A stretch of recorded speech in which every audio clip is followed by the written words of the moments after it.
Hey everybody, Mr. Gibson here, and this short tutorial is aimed at getting you started in Fusion 360. It's like a quick start guide. I'll get you modeling things without having to do too much YouTubing or fishing around for yourself.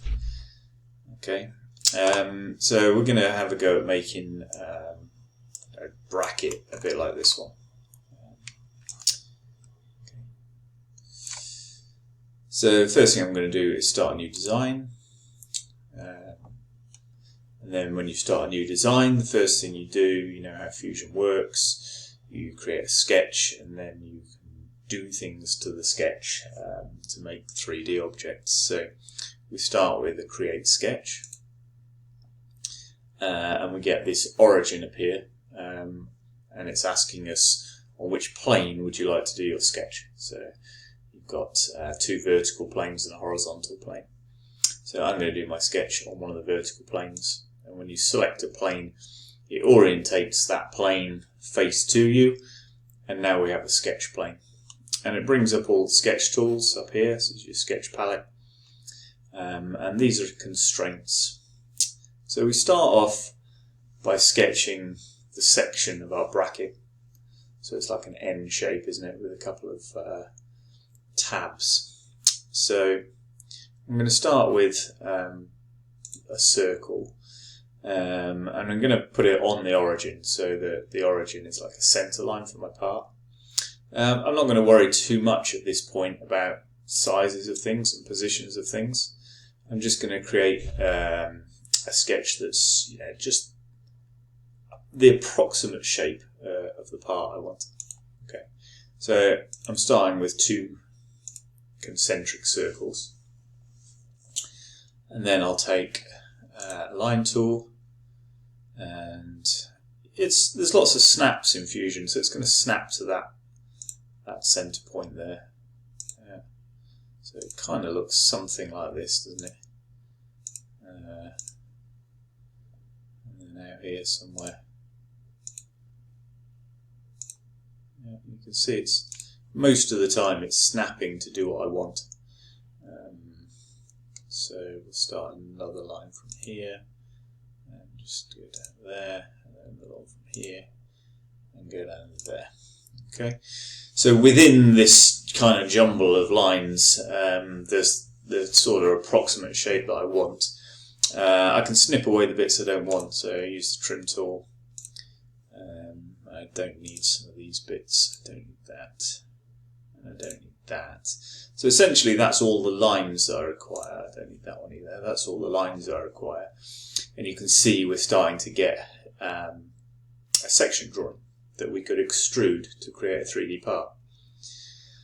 But the next thing I want to do is constrain this. So these are the constraints, and you can see the standard constraints if I hover over them. Horizontal and vertical constraints, so you can constrain a line so that it's always horizontal or vertical. You can select two lines and make them coincident so that they meet at their ends, or you can make things tangential or equal or parallel. So within my sketch I'm going to choose some constraints. So for instance I want this line here and this line here to be equal. Okay, so I can select the equal constraint, select two lines, and you can see what it's done is it's turned them equal. So I've got a few pairs of lines that I can make equal, this one and this one, and this one and this one, I guess.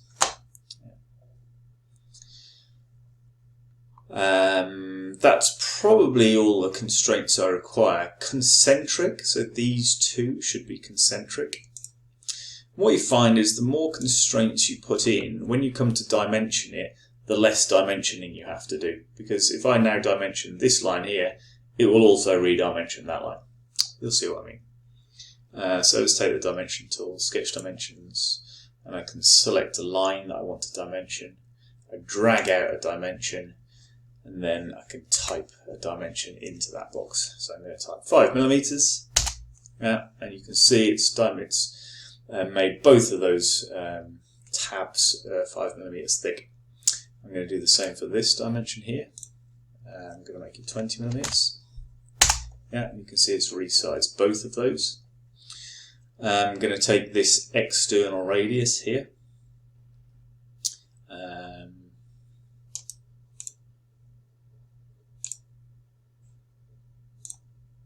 And I'm probably going to leave that at 20 millimeters actually. Yeah, and I want this wall thickness here to be 5 millimeters.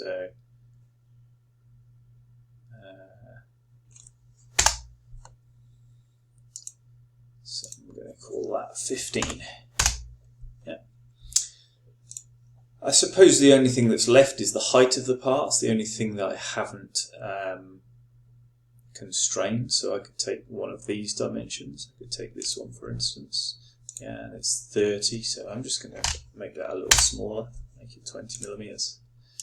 Yeah, and that I'm happy with that. That's fully dimensioned. It's got all the dimensions that I require in there. And let's just go back because I did that automatically. Once I'm happy with the sketch, before you can turn this into a 3D object, you have to say, okay, finish sketch. So that means right, I'm happy with my 2D sketch. And there you go, it's orientated so we can see it in an isometric view, and we're ready to extrude it. So I'm going to use this extrude tool, and it selects the sketch for me, and then I can either just drag it out to the size I want it, or of course I can just type into there, but I'm going to go for 50 millimeters. So yeah, I can select that, and I've got a 3D object. So let's just have a look at the original model. So it's just got a couple of fixing holes here for screws. So let's go back and put those in. So the next thing I want to do is I'm going to create another sketch. When I do that, it says, what would you like to sketch on? So I can do the same thing. I can select a plane and sketch on a plane, or I can sketch onto a face on the object that I've already created as well. So I want my hole to be right in the middle of this face here. So I'm going to say, right, I want to do a sketch on this face. So I select that face, it positions the model so that face, I've got that face as a sketch palette, and then I'm ready to draw on it. So I've got to make sure that I'm central in both dimensions, haven't I? I've got to be central in this way and central this way. So let's just grab a line. If I just go to this edge here, you see that, zoom in a bit, see that little triangle there? That's like a snap sign saying, that's the halfway point. So I can easily snap onto that halfway point. And then I can drag across. And again, if I run my cursor up and down this edge, you'll see when I get to the halfway point, it snaps and it shows a triangle to show that you're halfway. So when I draw the circle for the hole, I can use the same technique. If I just run my cursor along this line, you'll see it snaps onto the halfway point there. I can drag a circle out, and then I can enter a dimension. So this is going to be a hole for a screw. So let's go for 5 millimeters.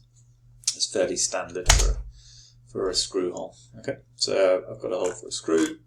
I guess we should put one in the other tab as well. So I can use the same technique. Yeah, make sure I'm snapping to the halfway points. I'm not sketching onto it. Yeah, okay, so I've got to finish that sketch. Yeah. And then I've got to create another sketch, and I've got to say sketch on this plane, please. And then I can do the same thing. That's halfway. That's halfway. Take a circle, snap it to halfway point. Yeah. Make it 5 millimeters diameter, and say OK. Okay. So we've now got our 3D object, and we've sketched where the positions where we want our fixing holes. It's just about time we had a look at this little history bar. So in this history bar, I can see if I put sketches, if I drop down here, you can now see the 3 sketches we've done. So you can see if I deselected those 2, or I can select them, or I can select to see the original sketch as well, and that then shows up. So I can make sketches visible or invisible in the history bar. At the moment we've only got one body. A body is a 3D object, so there only one body in there. But I could turn it off if the need required. Yeah. And any of these sketches, if I thought, oh, hang on, I wish it was a little bit lower, this, I wish that this arch was a little bit lower, I can go into Sketch 1 and I can edit it, and I can just select this dimension, and I can say, actually, I'm going to edit this dimension here and make it 18mm. Yeah? And that will resize the sketch, and then when I finish Sketch, it will resize the object as well. So I've edited the object. So you don't have to go back through, you don't have to undo things all the way back to there. You can go right back to the beginning, make edits, and those edits will appear on your final object. Okay, let's just cut those holes. So it's the same tool, it's an extrude tool. We can zoom in. Obviously you've got to select both sides of those. Yeah, those two, and then we're gonna, that will produce a peg. Yeah, if I go the other way, of course, you can see the operation here changes to cut. If I go this way, I've got join, and if I go this way, it says cut. And so long as I'm cutting more than 5mm, because that's the thickness of this tab here, it's going to cut all the way through. Yeah, so let's give me a couple of holes. Yeah, so I'm happy with my part. I'm just thinking it looks a little bit on the kind of harsh side. I think if I was designing this bracket to be visible, I'd want to put a little radius around these corners here. So that's a very simple modify. You can use modify and fillet. Fillet's a little radiusing tool, and I can select a number of edges that I want to apply a fillet to. And then I can select a value for that fillet, say 4mm. That's a preview. Once I'm happy that 4mm is correct, if I thought that's a bit small, I'll go for 5. I can of course change it. Once I'm happy, I'll OK that fillet, and we've modified our part. Okay, so maybe that's a good little model for you to get started with, and to start to understand how to turn sketches into 3D objects, how to use the constraints. It's very easy to be lazy and not constrain your sketches, but I really urge you to do so. You sketch your model, and you put as many constraints in as you can, really. The more constraints you put in, the better. And then you dimension it, and then you create a 3D object from a dimensioned and constrained sketch. And in that way, we build up good quality data. Okay, folks, if you do that one, and then from there, I think you can then start exploring Fusion for yourselves. But I recommend you do that little exercise as a starter. Okay, thanks a lot.